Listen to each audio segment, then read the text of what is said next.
عروس البلاد کہلانے والا کراچی آج دنیا کے ناقابل رہائش شہروں کی فہرست میں شامل ہو گیا۔ عالمی جریدے نے دنیا کے قابل رہائش اور ناقابل رہائش شہروں کی فہرست شائع کر دی۔ بدقسمتی سے پاکستان کے ترقی یافتہ ترین شہر کراچی کا شمار رہائش کے لحاظ سے بدترین شہروں کی فہرست میں پہلے 10 نمبروں میں کیا گیا ہے۔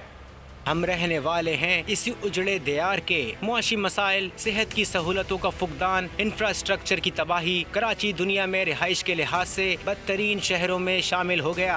اکانومسٹ انٹیلیجنس یونٹ کی تازہ رپورٹ نے کراچی کو ناقابل رہائش شہروں میں 7ویں نمبر پر دے دیا۔ درجہ بندی میں کراچی کا شمار خانہ جنگی اور قدرتی آفات سے متاثر ہونے والے شہروں کے ساتھ کیا گیا ہے۔ پاکستان کے میگا پولیٹن شہر کراچی میں استحکام، صحت عامہ، ماحولیات، تعلیم اور انفراسٹرکچر کی صورتحال اس قدر مخدوش ہو چکی ہے کہ اس کا شمار دنیا کے ناقابل رہائش شہروں کی ٹاپ 10 فہرست میں کیا گیا ہے۔ دلچسپ بات یہ ہے کہ بدترین قرار دیے گئے شہروں کی فہرست میں کراچی سے اوپر جگہ بنانے والے 6 شہر تمام خانہ جنگی اور گروہی تصادم کی وجہ سے اس فہرست میں شامل ہیں۔ اکانومسٹ انٹیلیجنس یونٹ نے دنیا کے ایسے 140 شہروں کی فہرست شائع کی ہے جس میں اس کی درجہ بندی قابل رہائش اور ناقابل رہائش کے زمرے میں کی گئی ہے۔